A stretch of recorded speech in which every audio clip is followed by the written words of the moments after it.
red de RCN. Grandes audiencias en la hora de la verdad, al oído.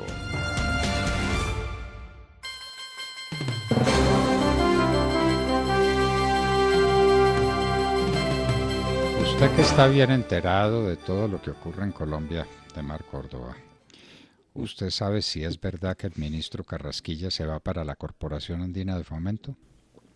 Pues doctor Fernando, ese es el ruido. No le puedo confirmar, pero... Lo tienen muy cocinado. ¡Oh, caramba! ¡Qué ruido tan espantoso el fin de semana con el cuento de la salida del ministro Carrasquilla!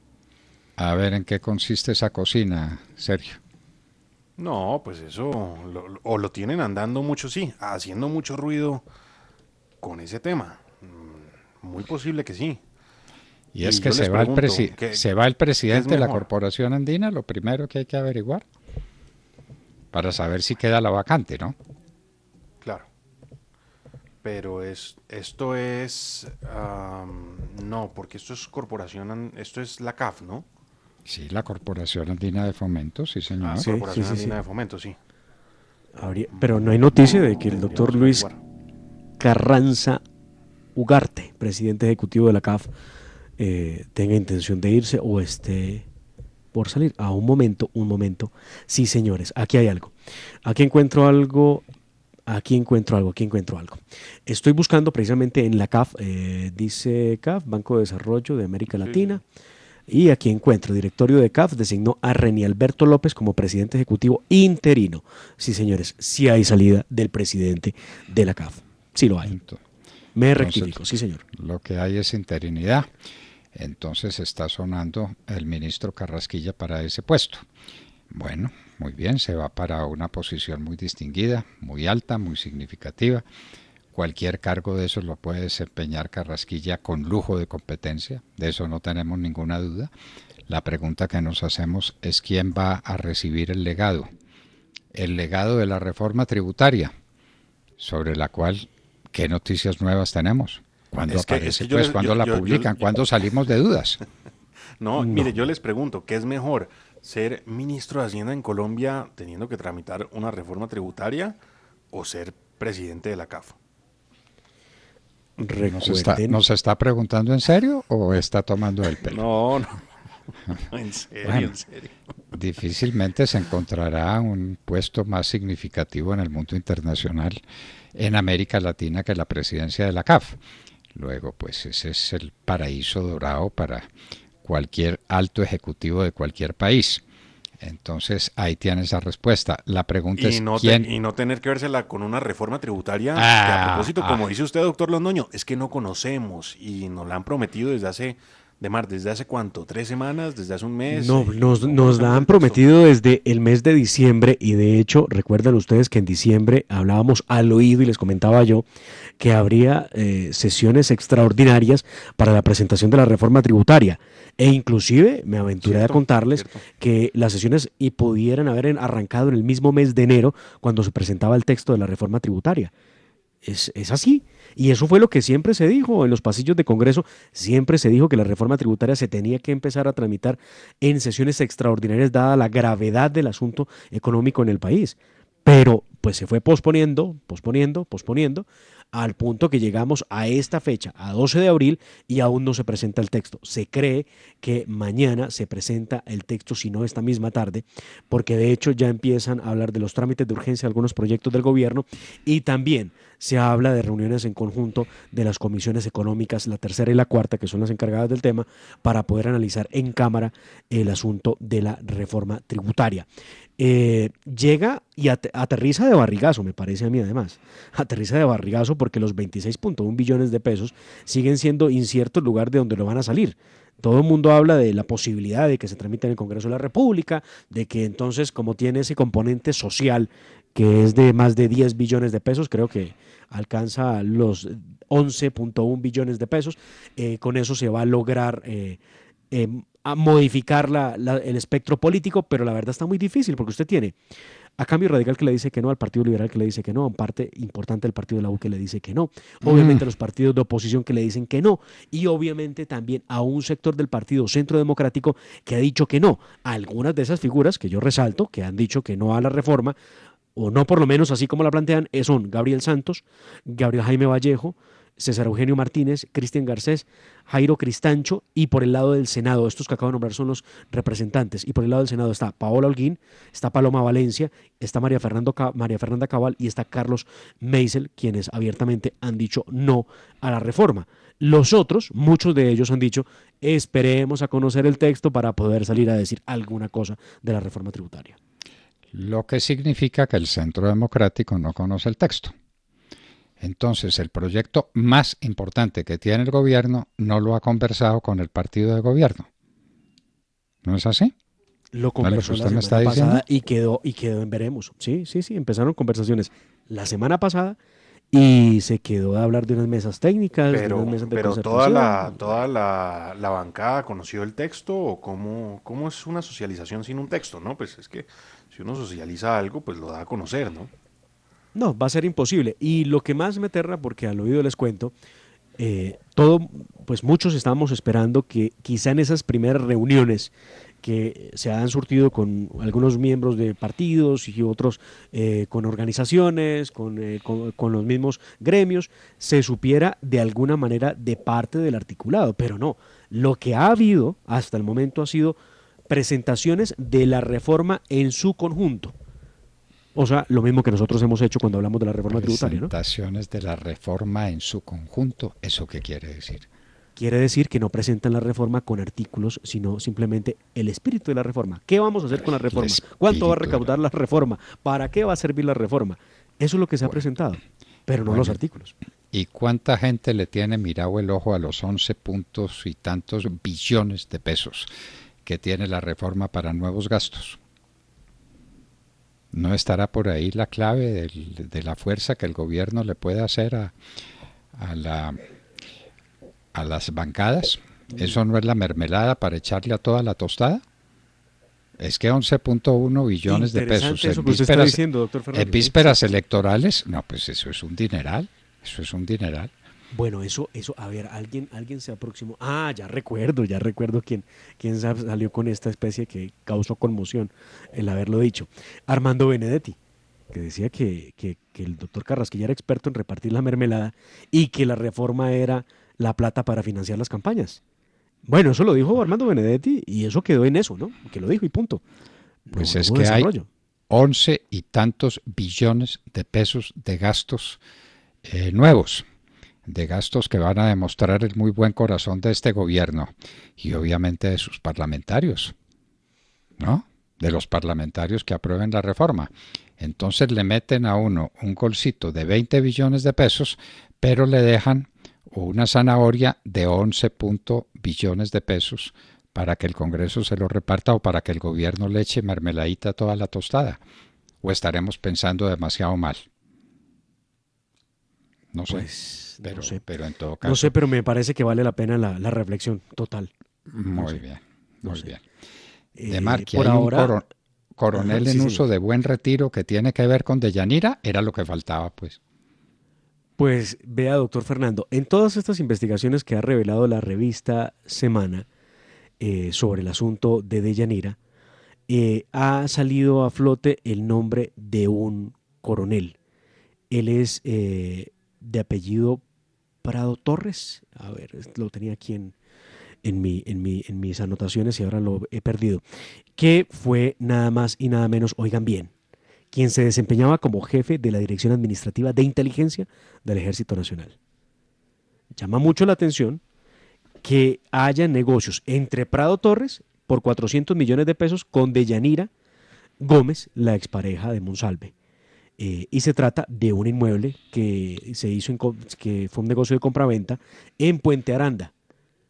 ¿Qué tiene que ver un coronel que trabajó en el gobierno Santos con Deyanira? ¿Por qué hacían negocios? ¿Esto de Deyanira ya venía desde antes? ¿Santos tiene que ver en todo esto? ¿O solamente estamos pensando mal? No sé. Bueno, les dejo ahí. Apellido Prado Torres. Dejemos claro que esto es publicación de la revista Semana.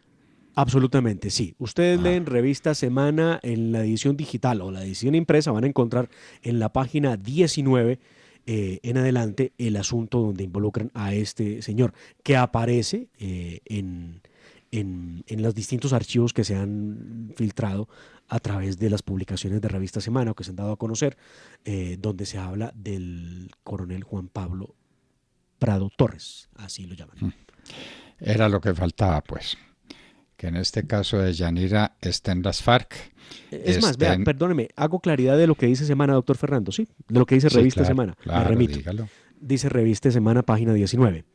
En estos informes de inteligencia, conocidos en exclusiva por Semana, hay un nombre que se repite constantemente, el de Juan Pablo Prado Torres. Se trata del mismo oficial que el año pasado fue retirado del ejército en medio del escándalo de perfilamientos,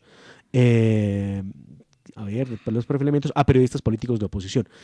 Un informe de contrainteligencia del 5 de junio del 2007 relacionó al oficial presuntamente con elementos vinculados con las redes de apoyo de la organización terrorista FARC. Eso es lo que dice la Revista Semana. Y así tal cual lo leemos.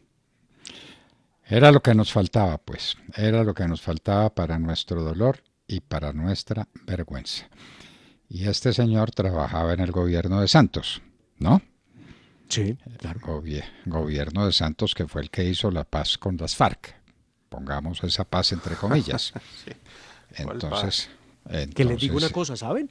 Si no hubiera paz con las FARC, ¿nos alcanzaría la plata? ¿Ustedes qué creen? A ver, explíquese de mar.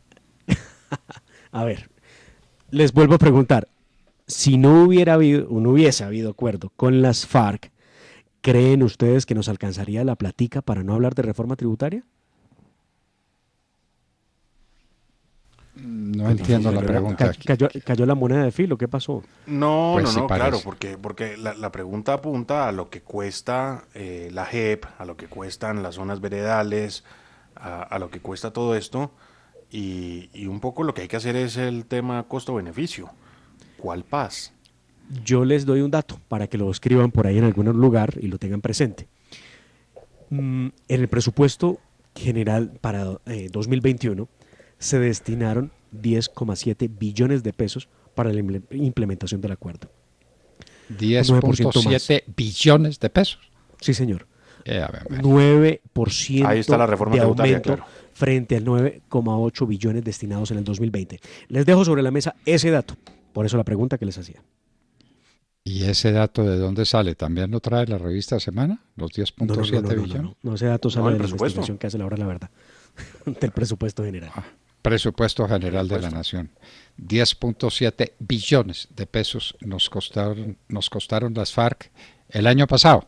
Nos está costando este año, porque el año pasado nos costó 9,8 billones de pesos. Ya. Y entonces 9.8 más 10 punto y tanto son 20 billones de pesos en 2 años nos está costando el acuerdo con las FARC. ¿Y dónde está la paz? Y ni le digo cuánto puede llegar a costar en los próximos 15 años. ¿Tiene el dato? No, ni hablar. Pues ahí se va el presupuesto de la nación, ahí se van todos los esfuerzos de los colombianos, ahí tienen todas las reformas tributarias que han llegado y las que están por venir, ¿no? Sí, claro. Que a propósito de paz, hechos de orden público que siguen causando conmoción en la vía La Costa, la que comunica a Medellín con la costa atlántica, y en la que se registró anoche de nuevo la quema de un bus, esto a la altura del municipio de Valdivia, en el sector conocido como El Nevado. Además de quemar el bus, de haber hecho bajar a los pasajeros para incinerar ese vehículo de servicio público, un vehículo omitió la señal de pare de los terroristas que abrieron fuego contra el vehículo y una niña resultó herida y fue trasladada a un centro asistencial. Ay, Dios mío bendito. Recuerden que hace poco, cuando atacaron unos camiones de estos en el mismo sitio, resultaron heridos 2 jovencitos o muertos. Gravemente heridos. Heridos, sí. De esos no se volvió a saber nada, ¿no? No, señor, no. No, heridos. Que iban en uno de los buses que se transitaban por la zona. Porque en marzo, recuerden, fueron 4 o 5 los vehículos incinerados también en ese sector, en la vía La Costa. Bueno, y hoy la masacre fue en Samaniego, Nariño.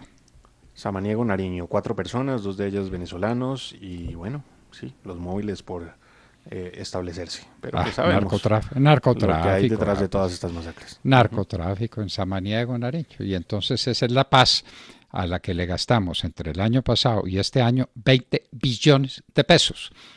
Y todavía estos cínicos, estos canallas, estos sinvergüenzas tienen la cachaza, como se dice popularmente, de decirle al país que es que no les están cumpliendo. No, que les van a estar cumpliendo.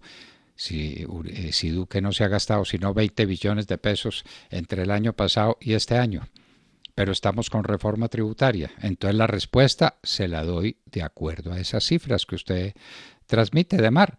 La respuesta es sencilla. Si no tuviéramos ese acuerdo, no tendríamos reforma tributaria y no estaríamos en las penalidades en que estamos y en la pobreza en que estamos. Bien, ¿no? Esa era la... Sí, eso mismo pensé yo cuando revisaba el asunto. Eso mismo pensé. Bueno, ha sido comentada de manera excelente la entrevista que le hicimos al senador Santiago Valencia sobre el caso del gerente de las empresas públicas de Medellín, que es un sujeto que a estas alturas no ha podido demostrar qué profesión tiene. Entonces salió pinturita el alcalde a mostrar unos diplomas que tiene de Harvard y de una universidad francesa, de Bordeaux, pero pues que no dicen nada de nada, son de esos cursitos que le dan a la gente de una semana o de 2 semanas o de 3 semanas y eso termina con un diploma. No, ¿cuál es la profesión de ese señor? ¿Cuál es su nivel académico real? ¿Y cuánto tiempo se demora uno en demostrar que ejerce una profesión? A Santiago Valencia se lo pregunté, y se lo pregunté durito, porque hay que poner a reaccionar a la gente. ¿Cuánto se demora usted en demostrar que es abogado? Y entonces me dijo que se demoraba 1 minuto, mucho. Yo me demoro lo que me demoro en sacar de la billetera mi tarjeta profesional de abogado. ¿Cuál es el problema?